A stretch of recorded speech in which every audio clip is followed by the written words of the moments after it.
We have a title here, The Sikkim Diaries, Things Break in Mysterious and Beautiful Ways.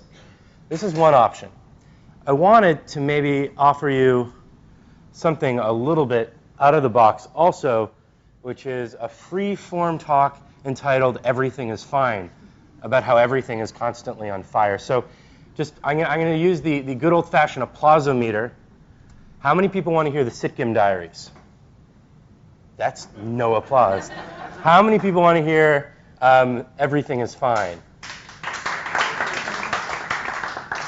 Okay, that's too bad. So the Sikkim Diaries, let's move forward. And if we have more time, I'll talk more about things that are on fire, and just come grab me.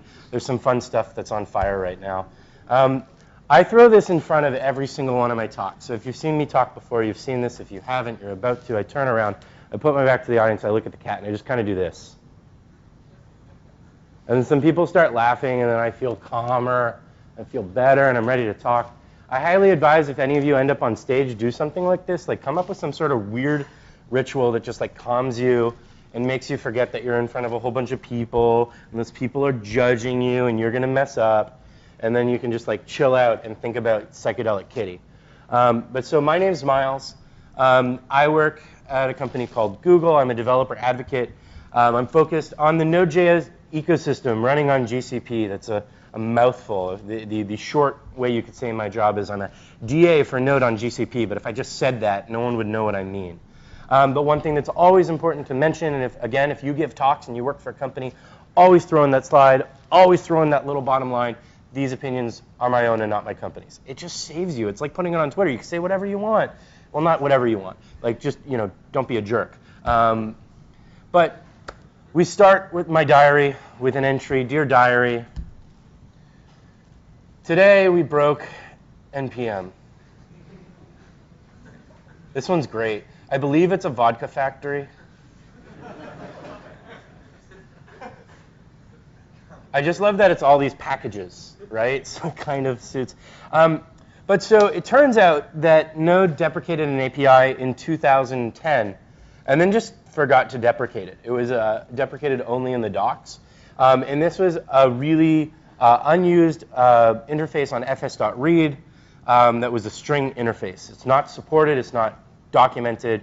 I believe that fsread is supposed to take a file descriptor, which a string is not.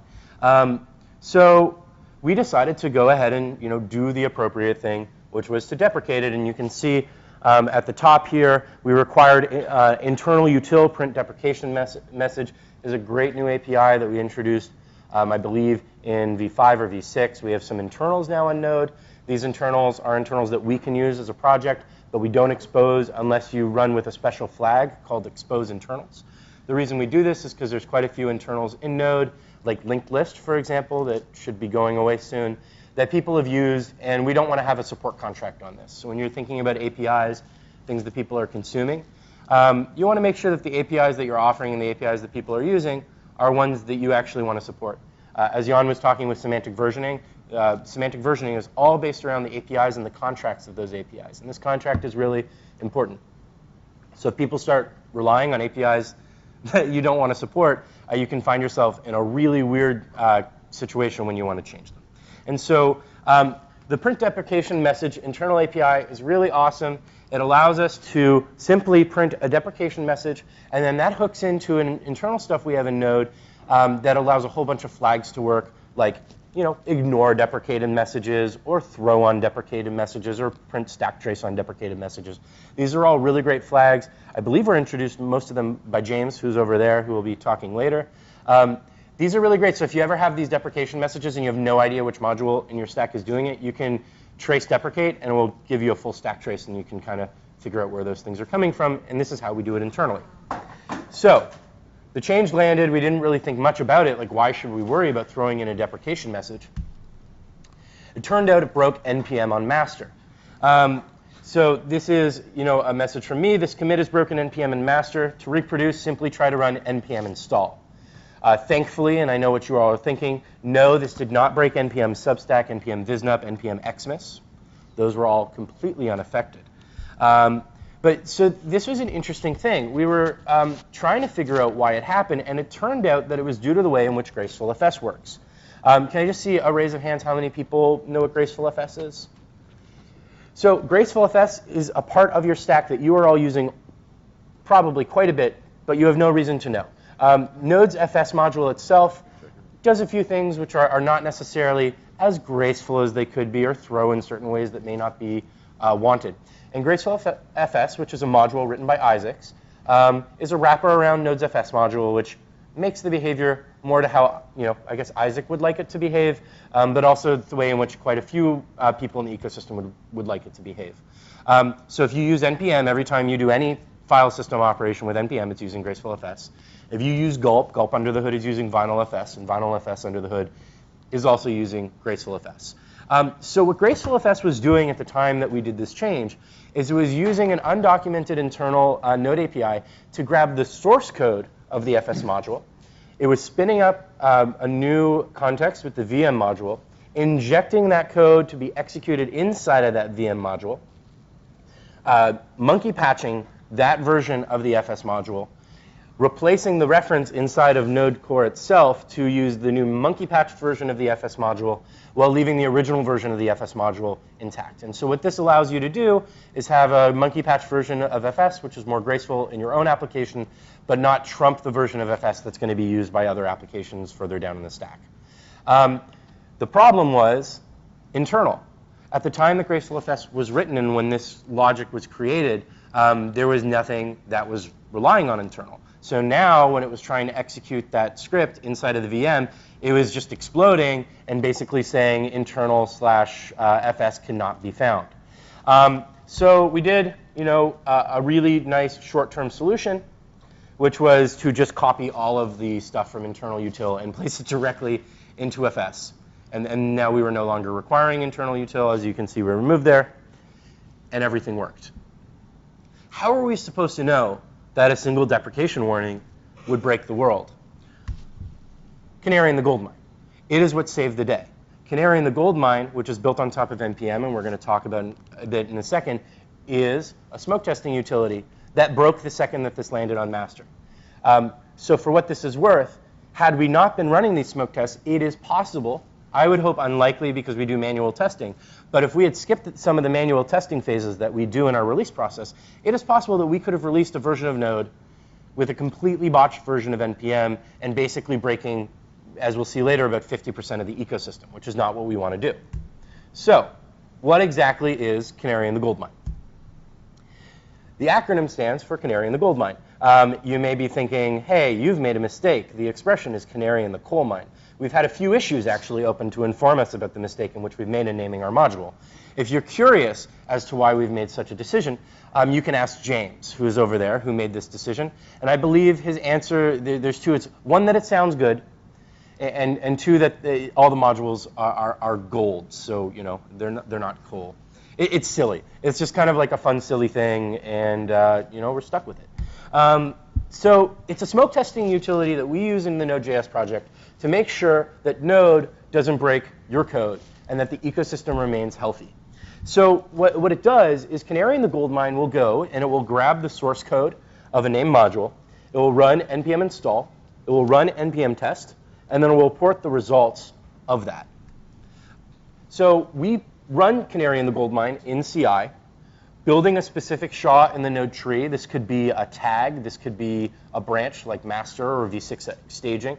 Or it can just be literally any random SHA from the entire tree of node. And then we run the test suite for a specific module and report the results in CI. It has a logger with various verbosity levels, and this allows us to go through the logs later on. You could see at the top a module called Oh My God, I Pass. This is a module that I created as part of our test suite. It does one thing and one thing only. It has an npm test that just exits 0, so it always passes. You can see above the way it looks when we just run it without any verbosity settings, and we can see below when we run it with the silly verbosity setting where all the things are coming in. It has a various way in which the results can be published. We can publish them in Markdown because we may want to run a module, see what's wrong, and report that into GitHub. So here we can see another module called Oh My God, I Fail. It is very similar to Oh My God, I Pass, except it exits 1 instead of exits 0. And we could see down here exactly where the actual output of the failing test suite comes out, and from the markdown, we're able to, then not only see whether or not it passed or failed, but the actual output of the test suite itself. The results can also be published in TAP. Quick show of hands, how many people know TAP? TAP is the Test Anything protocol. It is one of the amazing relics from the Perl community. And actually, some of the ideas in Canary and the Goldmine are very similar to some of the stuff that they used to do in CPAN. And we're actually even trying to get closer to some of the stuff that Jan was talking about in Greenkeeper, where you can test both up and down across the tree and know, what's breaking when things change. The great thing about TAP, there's the TAP module in NPM that was created by Isaacs. It's what they use to test NPM. It's actually the test suite for Canary and the Goldmine is also written with TAP. But TAP is also a protocol for the output of tests that can then be parsed by various TAP parsers. Most of the CI utilities that you use actually come with TAP parsers out of the box. So for example, we run everything in Jenkins. Jenkins has a TAP parser. So if the output of your test suite is in a TAP file, that TAP file can then be hooked into by Jenkins, and Jenkins can generate a really, really beautiful UI that you can then use to dive in and have a better analysis of your output than, a bunch of ASCII and text on a screen. It turns out, though, that Jenkins TAP parser does a few things that are they're not exactly desired. It takes the TAP, it puts the TAP inside of an XML file. Then when you load the page, that XML file is parsed, the TAP is taken out of it, that TAP is then parsed, that TAP is then turned into XML, and then that XML is further parsed afterwards. And it turned out that with the giant TAP files that we have from testing 100 different modules, we were actually like DDoSing internally our own, I guess it wouldn't be, maybe just a DOS, but we were like basically destroying our own internal server by parsing massive XML files, and it was destroying Node CI. So, despite how beautiful TAP is, and some of the benefits of TAP, we also created an XUnit XML reporter because it turns out that it's much faster to parse in Jenkins. So most of the code inside of Canary and the Goldmine itself is actually inside of these reporters. One of the downsides of XUnit reporting versus TAP reporting is because it's XML, you need both the opening and closing tags for the output to be valid. TAP, as you can see here, is kind of self-indenting and self-reporting. So TAP can actually be output in real time as a stream. And if some point your CI blows up or you have a core dump or something, you can still actually go through partial TAP results and still parse and have something that's usable. XML, you actually need to wait until the end of your test job, build an entire XML file, and then publish it afterwards. So TAP has a lot of benefits over XML, but it turns out that in our CI with Jenkins, the benefit is our CI working. So we have another utility called sitgim-all, which currently tests about 86 modules. This includes core ecosystem modules, request, express, body parser, gracefulfs, level, async, WS, socket.io, serial port, Lodash, and underscore.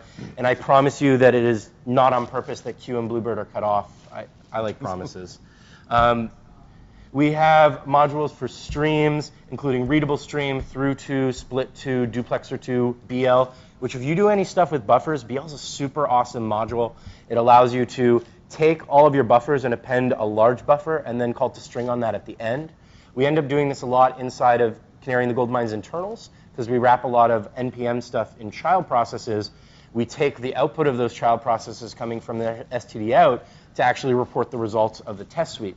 It turns out that if you're just constantly on the events that are coming through, calling to string on the buffers that come, it's possible that the buffers will be partial ASCII characters and then things get really weird really, really quickly. So you can use BL to create a buffer list, append all those buffers into the buffer list, and then call it single to string afterwards so you don't have that weirdness. Binary split we also test, sax, duplexify, pumpify, from to. These slides are online, and these are all really cool modules to look into that are on this list if you're interested in learning about streams. So I'll give you a link afterwards. There's modules for front-end and tooling, including Browserify, VinylFS, Gulp, React, jQuery, Node Sass, Ember CLI, Commander, and Pug, which is the unfortunate new name of Jade. It includes natively compiled modules, including Serial Port, Level Down, bcrypt, Node Sass, SQLite, Electron Prebuilt, FFI, and Node Report. And you may ask, why exactly are you doing that? This is the late, great David Bowie, looking good as always.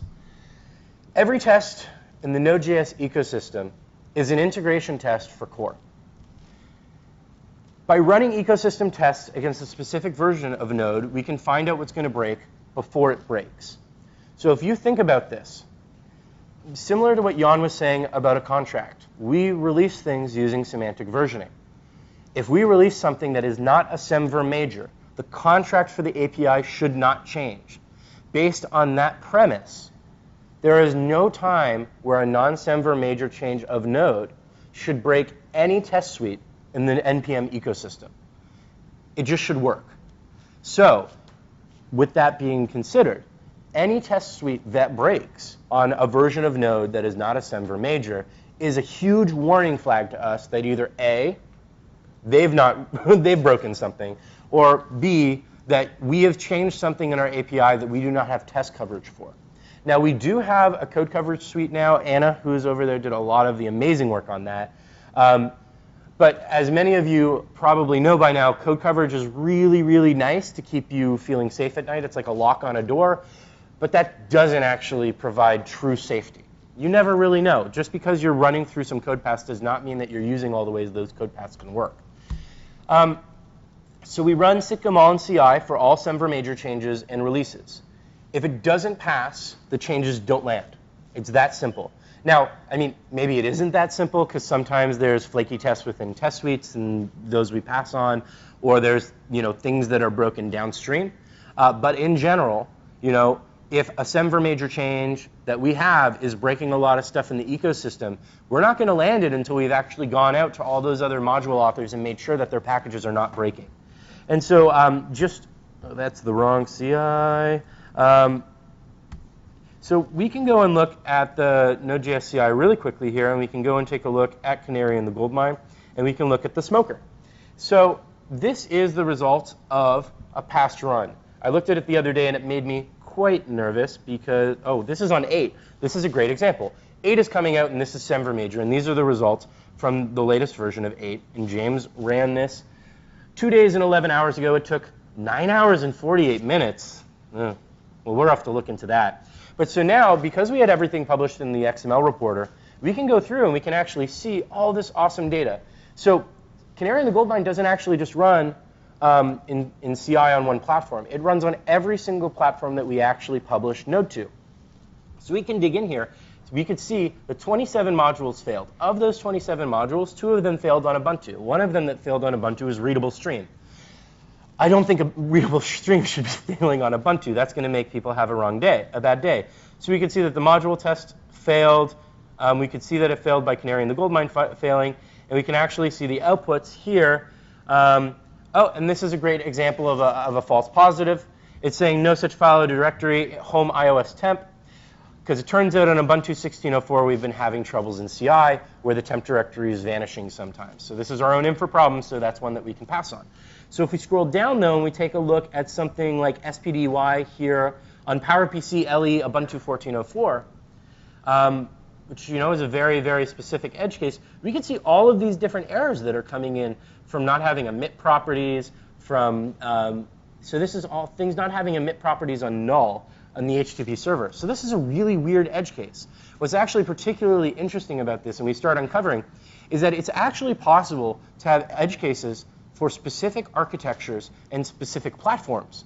Because at a really, really low level, down all the way to like the syscall level, it's possible that like certain errors are happening before. We've noticed that before actually, where like errors are getting thrown in certain sys level syscalls, like fs.read may actually error before the real path syscall, and depending on when those error, based on certain decisions that people make in their modules, that may cause things to fail in weird ways.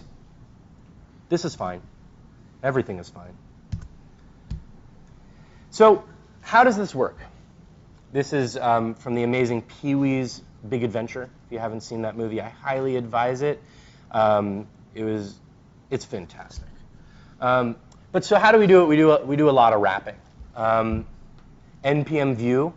So for those of you who have never had to manually use the npm view command, it is the command that will give you back a JSON from npm with all of the metadata about a module.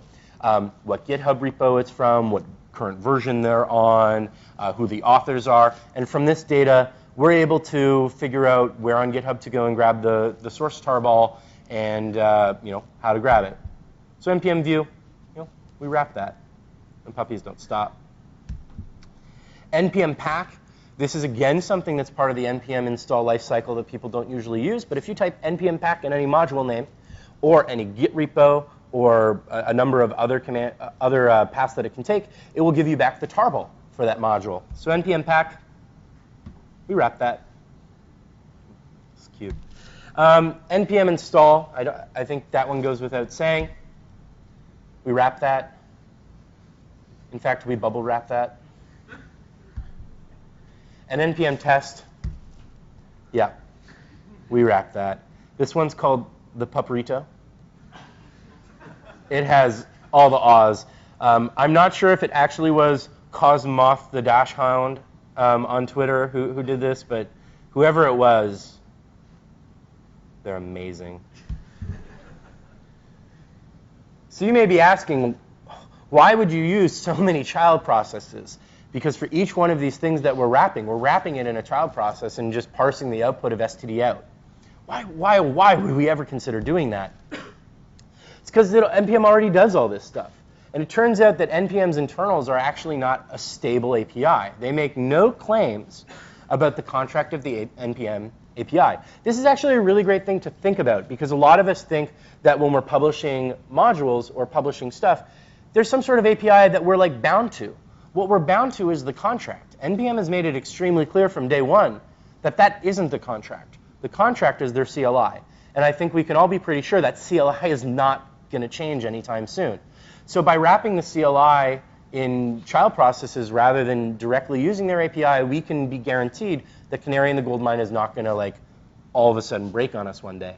One thing that is interesting and worth looking into, Kat Marchand from the NPM project is actually doing some amazing work on making NPM be broken out into smaller modules that actually have APIs that have a contract. We're really excited about this, and we would love to replace a whole bunch of our child process stuff with actual APIs, so that may be something that's on the horizon. So dear diary, today body parser broke. How many people here know body parser? See you raise your hands. So for those of you who are not familiar with body parser, how many of you are familiar with Express? Raise your hands, a few more. Every time Express parses a body, body parser is the module under the hood that's doing it. So we can maybe say that body parser is pretty hot code in the Node ecosystem. And if we were to somehow ship something in Node that broke body parser in weird and unexpected ways, that could almost be the level of breaking the world. So turned out we have this thing called query string, and query string has a flag that we can give it for max length. So originally, you would give max length, and inside of the code, it would take an array, it would call split on the string of the query string, create an array, and then we just shorten the array. So working the way back up, query string is used in body parser is used in Express. This is extremely hot code. A tiny optimization, like for example, just passing max keys to string.prototype.split, which then allows that array to be created at a memory level in C++, not creating extra garbage, and then not actually having to do all that extra work. You know, we could argue that that's a pretty great optimization to make. And it was. We tested it. It seemed great. But there was one thing we didn't consider, which was infinity. Because it turns out that the second argument to string.prototype.split is expected to be an integer. And because of the magic of mathematics and pure mathematics, it turns out that when you infer infinity to an integer, does anyone just yell out what happens when you infer it to an integer? Anyone know? 0. You may think 1 because it's everything, but it turns out 0 is everything. And that's a kind of deeper thing about nothing we can talk about later. But so before the change, 1, if you sent an argument with max length, max keys of infinity, if you sent it with max keys of infinity after this change, we would get back 0. which I don't think, even though it may be mathematically correct, is what people mean. So it turned out we didn't have any tests for this in core. But body parser, because Doug Wilson is amazing and thinks of every single odd edge case and things that people can toss into the module, had a test for this. And that test broke. And it took us, maybe 30 minutes from the point in which we saw it break after it landed on master to picking out that test, to writing a version of that test that was just using Node only, to landing the simplest fix into core, and it never landed. So what's great about this is this was on master, but what would have been a patch release could have been much more disruptive than we thought. It could have been technically, world destroying, but Canary and the Goldmine caught it before it happened. Dear Diary, today we accidentally broke gulp.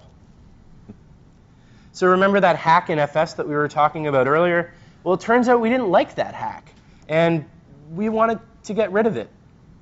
So you may remember that giant block of text that we just took out of internal and threw in line. Well, we decided now that a version of Graceful FS was out that no longer broke, well, we can just revert that change and no longer be shipping all of this extra code in our tree. But after a few failures on Sitgim after this change, we decided to do an ecosystem scan. And Chalker has this amazing tool that we use that can actually scan all of the modules in NPM and grep them for specific strings and then allow us to find out which modules are relying on which versions of other modules. And it turns out that this change broke about 5% of all modules on NPM. And the challenge here is what's known as combinatorial complexity. So yes, the main version of Graceful FS was fixed, but no, not every other module had updated to the latest version of Graceful FS. And further, it turned out that as the list was broken down, Gulp 3 was extremely affected. In fact, up to about 42% of their ecosystem was broken by this. And what's particularly important for us as Node to think about here is we have to think about the kind of customers who are using things.